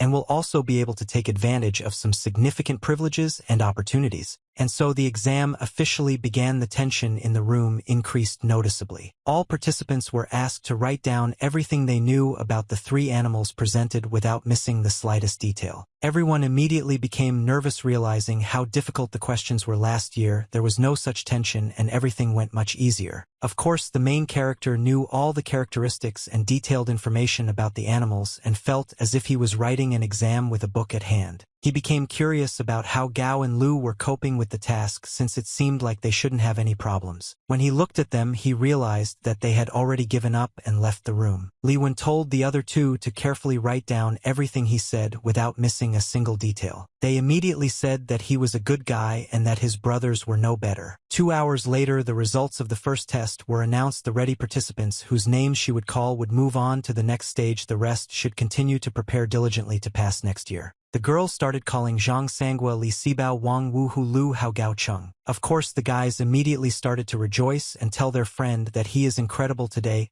he is like a godfather to him, they do not want to be his godparents. Also passing were Lisita in Ipeo Facia Kaluo Liao Danya Hua Lu. All of the above passed the test. No one understood what was going on, why they didn't name the guy. The ones below passed, so he couldn't fail the exam. Li Wen couldn't understand what was going on. Could the system's answers be wrong? But old Lao and Luo had passed. Li Wen asked if they had copied his answers accurately. Well, how can you copy word for word? He deliberately changed the wording so that the phrases would differ from his. Everyone does this when attributing. These are deliberate maneuvers. Li Wen couldn't understand whether their changed answers were correct. The girl immediately started saying that she would like to recognize her people who scored the highest score. It was Li Wen himself, and also Kai Ursha. At that moment, everyone turned their attention to the same guy who got the highest score for the first stage. Besides, the girl heard that he was taking the exam for the first time. His friends told him that he was now the center of attention because his older brother was a genius. Li Wen told them to stop. He was just lucky. The guy didn't understand what nonsense this was. Luck is already part of one's strength. That's exactly it. Why be more modest? At that moment, someone approached him and asked if he was Li Wenshuan. It was actually Kai Ursha. Li Wen realized that this was a girl who had received the highest score just like him. She started saying that she got the highest score. She wants to warn him she got 100 points because that was the maximum, but he got that much because that was his limit. Does he understand her? The guy asked if those around him were provoking him because next to him his brother looked very tall and this could influence him. She replied that those who simply copied were not even asked and now they should force her to report on them. Li Wen noticed her quiet but sincere trust coming from below at this moment. It was a patterned ice python and its level was exactly 25. Li Wen also wanted to warn him because her ghost beast had some strange anomaly,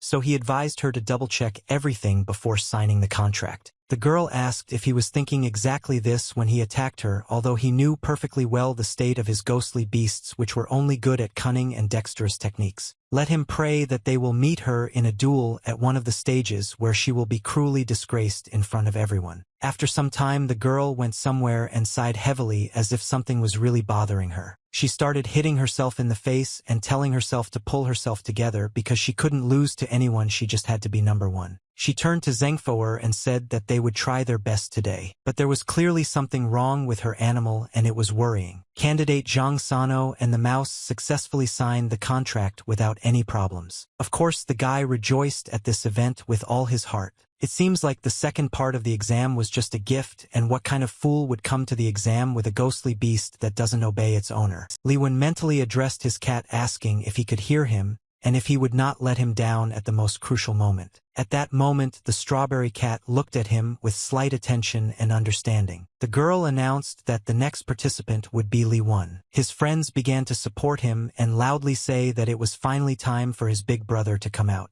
Li Wen walked to the center of the hall feeling all eyes on him. He understood that now everything would depend on his ghostly beast. He realized that it was time to start and a new stage opened up for him. At that moment, the strawberry cat slammed his foot on the floor, as if he was going to show the seriousness of his intentions. He was putting in incredible effort to concentrate and get everything done right. The cat then abruptly hit the ground with his hands, causing surprise among everyone present. The guys started asking Li Wen what was going on and why he was acting so strange. Li Wen himself understood this, but he could not explain the reason. They couldn't believe that his high scores were just luck, because no one had ever heard of anyone failing this stage before and everyone was witnessing a real historical moment. The girl asked to replace the ghost beast or at least try again, but Li Wen replied that it was not worth it, he would just continue. Although the probability of successfully eliminating the dog contract was clearly higher this time, there was socialization support to eliminate first-class mistakes, and this contract was better. Perhaps such an opportunity will not arise again.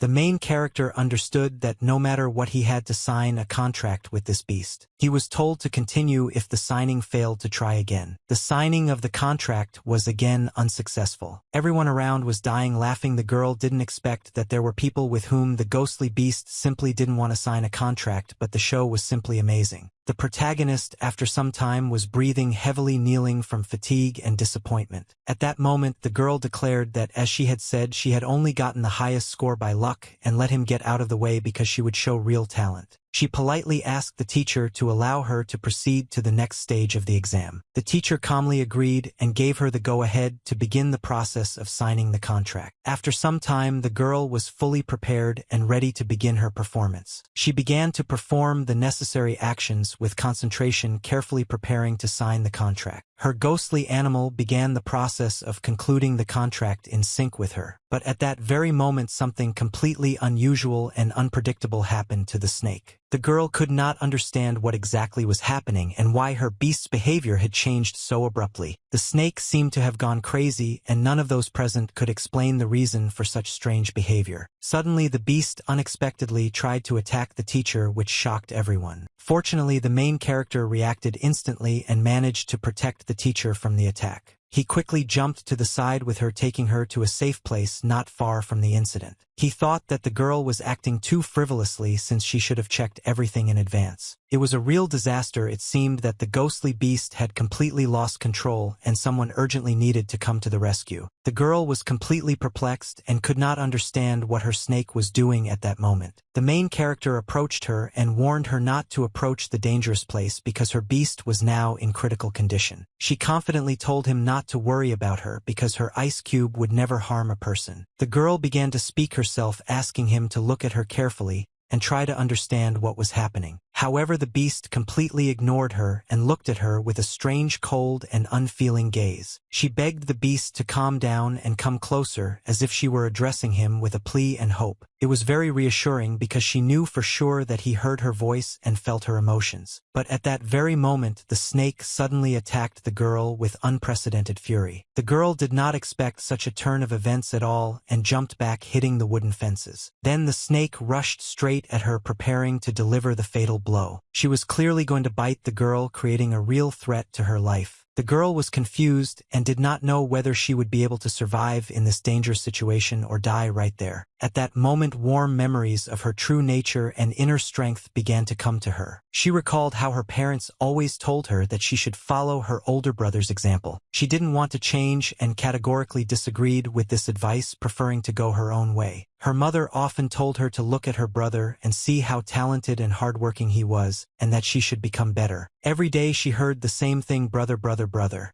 as if training the ghost beasts was the only meaning and she had to surpass it. She shouted to her beast, faster, patterned ice python, come on, show me what you can do. She kept reminding herself that now was not the time to rest, but to get up immediately and continue the fight. Sometimes she admitted to herself that everything was going well, but she still demanded more speed and determination from the beast. She didn't want to do this to her brother because he should be stronger, although sometimes she felt his hidden hostility. It was at this moment that the strawberry cat suddenly decided to stand up for the girl, showing real courage. The protagonist asked the cat why he had stopped and ordered him to immediately move away from the line of fire. The girl was surprised that the guy was still nearby and carefully watching what was happening. At the same time, the snake continued its furious attack, showing no signs of stopping. The protagonist ordered the strawberry cat to carefully watch his movements and deftly dodge attacks. He then told the beast to duck to avoid the dangerous blow at the very last moment. The girl was surprised how this was possible since they had not yet signed a contract, but for some reason the cat obeyed his instructions. It was a perfect opportunity to let the cat strike the snake in the vulnerable spot right in the belly. At that very moment, the snake rushed towards the cat, preparing to deliver a fatal blow. The teacher watched everything that was happening closely, trying to understand how the situation would be resolved. At the most tense moment, men suddenly ran up to them and informed teacher Jinchai that they had received an urgent message and had arrived as reinforcements. They thanked the student for his help and asked him to provide them with the rest. We must destroy this ice python as soon as possible, they told the girl, adding that they would not provide her with a new ghost beast later. She begged him with all her might not to kill her beast, assuring him that he had never behaved like that before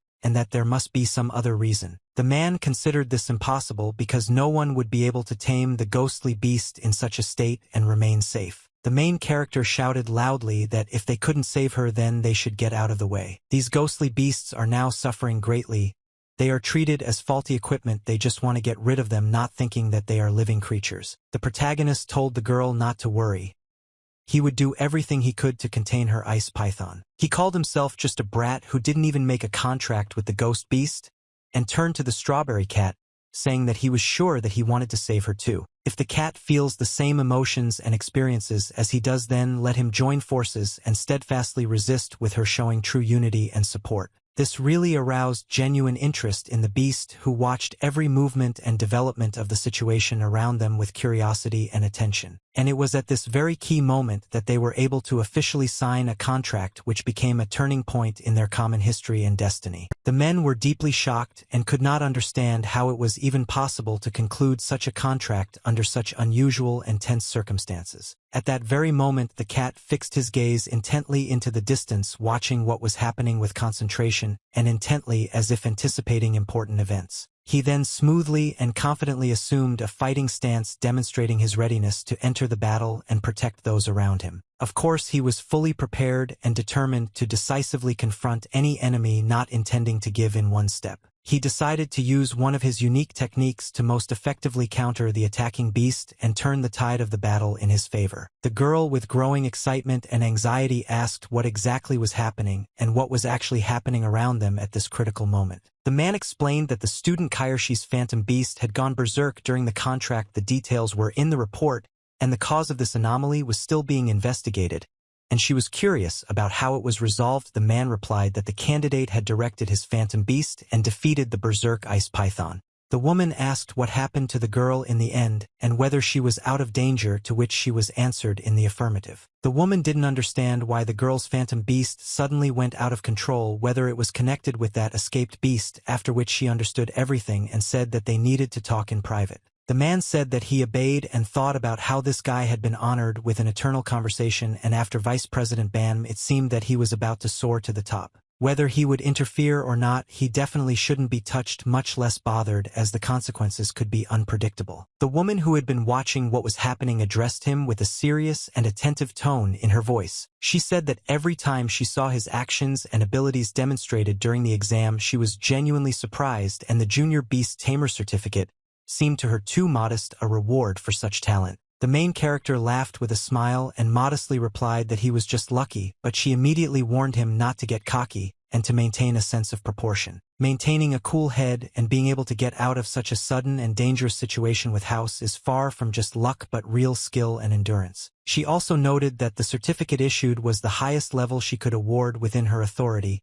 and to get a higher one he would have to pass an exam at the next level. The main character was genuinely surprised by such recognition and the new prospects that opened up before him. She expressed confidence that thanks to his innate talents and perseverance, he would very soon be able to claim the title of Senior Beast Tamer. Since he was now officially a beast tamer, she already had a very important and responsible task for him that required immediate attention. Meanwhile, in some dark and abandoned building where a tense atmosphere reigned, unknown events were unfolding. Something was rapidly developing and the tension in the air was becoming palpable. The man shouted loudly to his subordinates, demanding that they move faster, leave no traces, and destroy everything to the ground, smashing the room to pieces. He would interrupt conversations and say that the phantom beasts and girls had already come out, and if he had known in advance, he would have added much more poison to make things more difficult. As for that strawberry cat tamer and the one holding back the rampaging leopard python, he wouldn't have gotten involved in that if he'd known who he was dealing with. The boss was informed that they had already destroyed everything that could be destroyed, and the place was left in complete disarray. After this, the group began to retreat, but suddenly one of them turned to his comrades to check the situation. Someone asked where they ran off to so quickly, leaving everything in such chaos and without due care. The young man did not understand how everything happened so quickly and asked who this man was who was chasing them and stopping them. But they did not understand that there was enough talk and that it was impossible to leave witnesses after such an incident.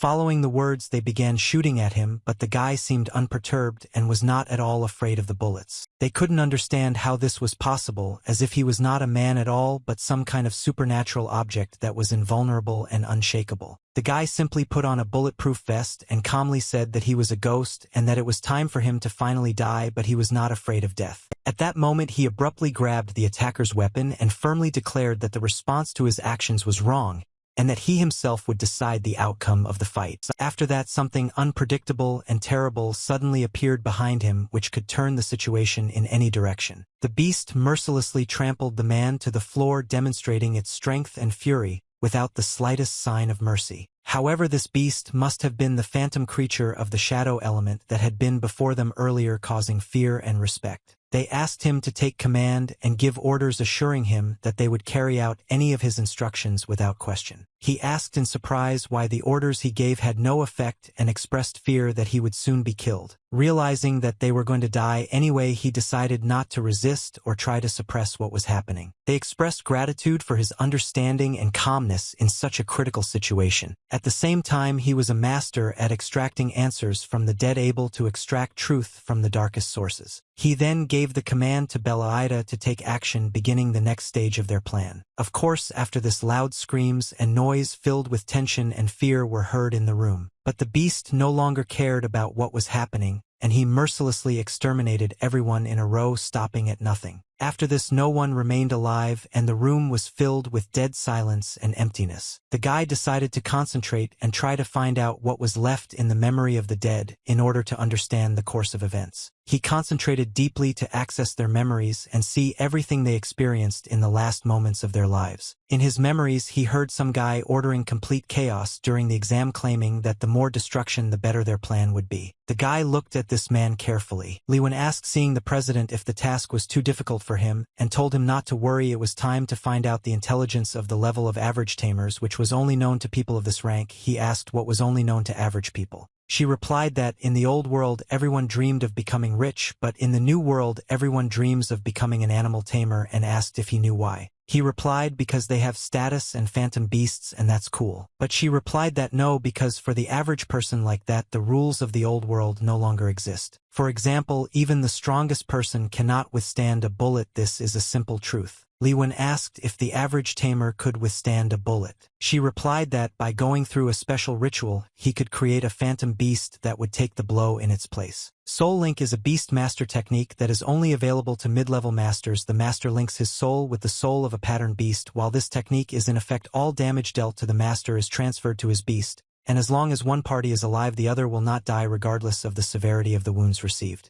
At this time, in some park, the girls were surprised that this guy was so young and already a beast master. It was very impressive. The guy didn't react to this in any way. At that moment, someone came up to him and asked if everything was okay with his animal. He replied that yes, his animal was perfectly fine. He added that he seemed to be doing well with the walk and would come back to him next time, thanking him for his trust. They realized that he was just a stinky student who was walking animals he was showing off, and from his appearance she already thought that he was some kind of cool guy. They are losers, so what if he walks animals for the rulers? But in one walk he picked up 2 girls. At that moment, someone ran up to him and asked if that guy was by any chance the dog walker. Well, of course, she said, at their age they don't become real masters of beasts. It is immediately obvious that he is also a dog walker. Even he, a genius from a top university, did not pass the master of beasts, and this ragamuffin is not even close to being a master. He began to ghost. Lee told Blue Gentle Cat that they would not sit here but would wait a little. At that moment he approached him and asked if he also walked animals and how many he took at a time. Lee asked what this was all about. The guy asked if he got it, but it was clear that he was a newbie, and people like them temporarily look after the master's animals, popularly called dog walkers. Lee said that he didn't know, but he would find it himself later if necessary. The guy said that he was pretending to be a beast master. It was all his old tricks. It was clear to everyone that at their age they don't become real beast masters, so let him not tell him here.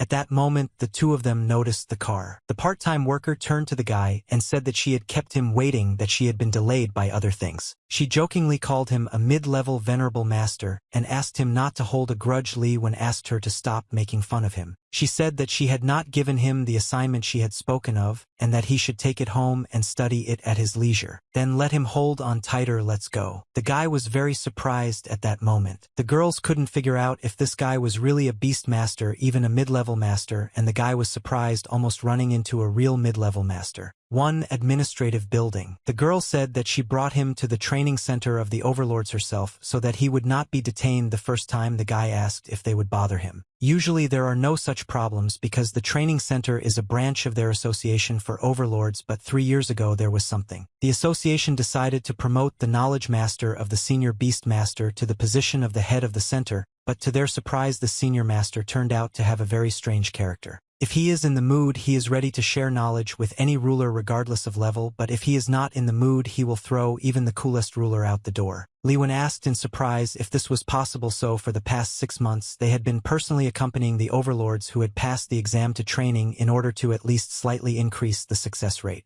Enter their city with the transition of the senior ruler over the year to the last place in the number of tired. Because of this, the president cannot knock out more budget from the headquarters and is racking his brains. At that moment, Kaishla noticed that Beishi's sister had returned and said that she had kept her waiting. The girl asked the main character if Beishi's sister had come for him, which meant that he had also passed the exam. He was very surprised that the ice python recovered so quickly. At that moment, the girl stopped him and said that the guy was their enemy. Let him listen carefully. Even though he saved her in the exam, she swears that one day she will surpass him. Li Wen simply said in surprise that he understood her. The woman said that it was enough to waste time. They were going to master Pan. He asked him if he was a mid-level master or if perhaps the certificate was due to connections. Li Wen asked what he meant. He said that he knew that he was not a jock reading and that nowadays there are plenty of people who climb up the ladder using connections, unless he can prove that he actually has the ability. The girl asked if he hadn't seen the recording of the exam the day before yesterday when he was the one who dealt with the crisis alone. And who knows, maybe they faked this record and besides to die in a maddened patterned ice python. Isn't this the basic level of a beast master? If they don't want to study, then let them pass the tests, prove that they didn't get in here by pull, otherwise there won't be any conversation. Well, do they have the courage to accept the challenge? The girl asked why he assumed that they had married dishonestly and had come to the official exam of the ruler, and at what stage he decides here whether they are preparing or not. The man said that he was the head of the Overlord Training Center, and if he said no, they would not be able to forget about the Overlord's combat missions for the rest of their lives. Li Wen said that it was enough, he understood everything. He doesn't want to waste time, let him say what they need to do. The man, of course, was pleased by this. He said their challenge was right here, and a beast from some sphere appeared in front of them. How could this illusory beast receive such severe injuries? Who could do such an inhumane thing to this cute fire fox? He said that those who do this to the fire foxes are the beast masters. The girl laughed, not understanding what this meant, and asked in surprise. After all, they came to study the secret technique of the ruler,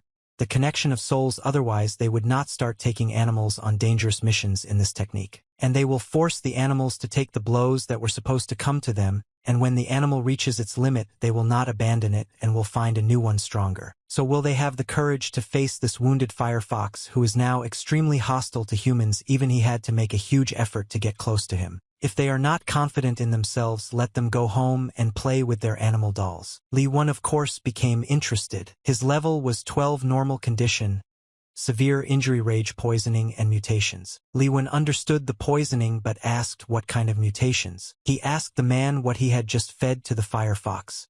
The man, surprised, asked how he knew what he had fed it.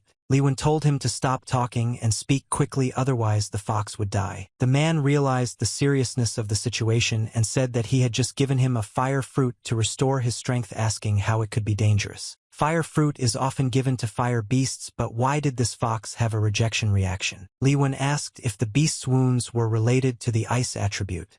The man asked in surprise how he knew, but explained that after ice wounds you can't give fire food right away, so he waited until the ice state subsided before feeding it. Everything was correct in the current normal state, there was nothing related to ice, but the rejection still began. Perhaps the cause was poisoning. Most likely the beast received attacks from both the ice and poison attributes at the same time, and due to the interaction of these attributes, the poison in its body still retains ice properties and continues to spread. The man said that he had never encountered such a rare case, and the guy replied that now, no matter what, this is the most logical explanation. Because the poison has icy properties and the state of rage all come together, the system asks if there is a way to save the beast. 600g zinc bamboo juice, 120g silver frost grass, 200g. You need to grind the 3 ingredients, mix with water, make steam, and let the fire fox swallow it together with the ice crystal while it's hot. This will allow it to super evolve into the second rank of the beast. The guy said to bring all this if he wants to save the fox, let him collect the specified ingredients. The man asked Li Wen if this could really cure the beast. To prevent the fire fox from ceasing to be fiery, he puts it higher. Li Wen began to prepare something that would save the beast. The man said that this guy was treating something, maybe it was a healing diet. The chief said that in a while everything would be ready. The man asked if it was even possible to eat it if it would poison him, and if they could sort out the errors in the medications that could kill. Then Li Wen placed a stone on top of all this. The guy asked why he was looking at him like that. It wouldn't make things worse anyway, let him trust him and try. An hour later, the animal began to vomit. The man of course told the boy that the animal had been vomiting for an hour and was clearly getting worse. Li Wen said that he checked all the ingredients, dosage, and steps, everything was correct, there should be no problems. The man asked what if something happened. At that moment, a huge fire formed behind him. The man didn't understand what was going on. The chief said that what was supposed to begin had begun. The beast accepted its new birth. He turned into a frostfire fox. The man was very surprised that the animal had evolved. Li Wen congratulated him on his recovery. It seemed that, with the help of the system, any beast could be composed to evolve into a higher form. He told the man that he had successfully saved the fire fox and asked if that meant he had come for the test. The man said that this guy had just done a lot of things and was still thinking about the trials, finding out the cause of the disease, creating a cure, and even making a beast for evolution. Even the elder overlords couldn't do this. The man began to say that they should not underestimate the guy. He had passed the tests and he would of course pass on the secret technique to him, but first a warning. If he dares, under the guise of his ability to heal, to intentionally heal animals, he will not forgive him. Then, without further ado, I will go and teach him the technique. At this moment, Li Wen was trembling for some reason. An animal approached him, and the guy wondered if there was anyone else. The animal began to lick him. The boss told him to stop. This guy actually tamed a frostfire fox, and it really reaches out to people on its own. Li Wen said that he was okay now and that this was something new. After that, he bowed to him. It is unclear why the man immediately hit him after that. He explained that the beast wanted to go with him. Couldn't he see that? Li Wen said that his finances at home were such that he could not feed him, and that taking the beast without the consent of the previous master was somehow dishonest. Let him not dare mention that bastard. If it weren't for him, that fox wouldn't have been so badly injured.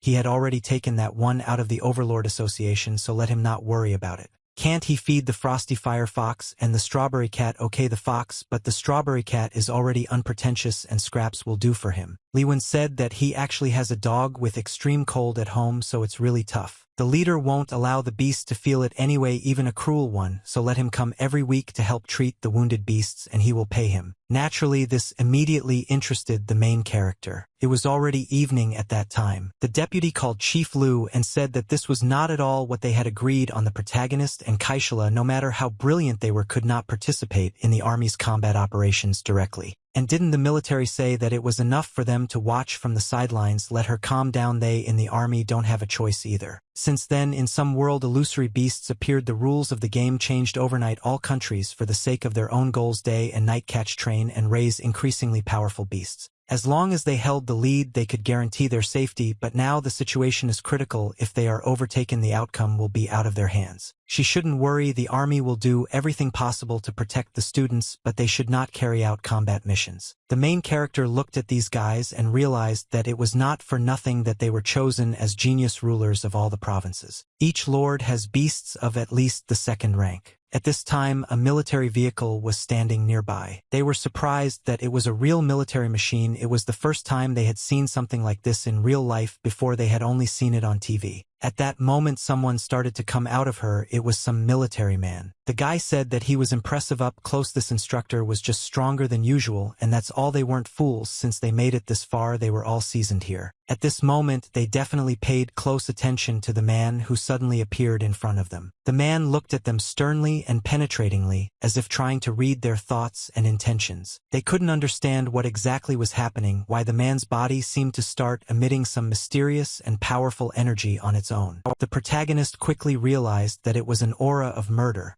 a sign of a powerful and dangerous force emanating from the man. It seemed like the man was checking what exactly shouldn't be touched and who it would be better not to mess with in this matter. The man realized that this year not everyone among those gathered was scum, and some were truly worthy of respect. He said that firstly, you are clearly not from this place, and he should praise everyone for the courage and determination shown. Their mission is to help the army evict and destroy a powerful illusory beast which is considered to be at least a rank 3 beast in strength. To ensure that they would not be confused by the sight of such a formidable beast, he decided to give them a short but intensive course of special training before carrying out the mission. The guy replied that he was clearly underestimating them too much because they were the elite, having already won the exams of the rulers in their home cities. Since they are so confident in themselves and their level, then they will start on their own 2 feet to show their capabilities in practice. The man agreed and said that then let them see what they were really capable of, but at the same time not to be offended if he did not restrain himself and used all his power. One of them summoned a poisonous fanged centipede, and the other a majestic golden lion ready for battle. In response, the man summoned a fiery bull, which immediately took up a fighting stance and radiated furious energy. The beast slowly began to crawl out of the car, demonstrating its power and terrifying appearance. It was at that very moment that he appeared before them, causing a sense of danger and tension in the air. The golden lion immediately began to fight the beasts they had summoned, demonstrating his strength and speed. Of course, the lion was much stronger than his rivals, and this was noticeable at first glance. The boys immediately felt fear and anxiety, realizing how much stronger their opponent was. They could not understand how this was even possible. The firehorn bull was killed with a single blow, as if it had never existed. It was an incredible and devastating force that ended the fight in a matter of seconds, leaving everyone in shock. The main character instantly understood who exactly stood in front of them and whose power it was. It was a third-rank golden lion with a level of 48, a beast deserving the highest respect and fear.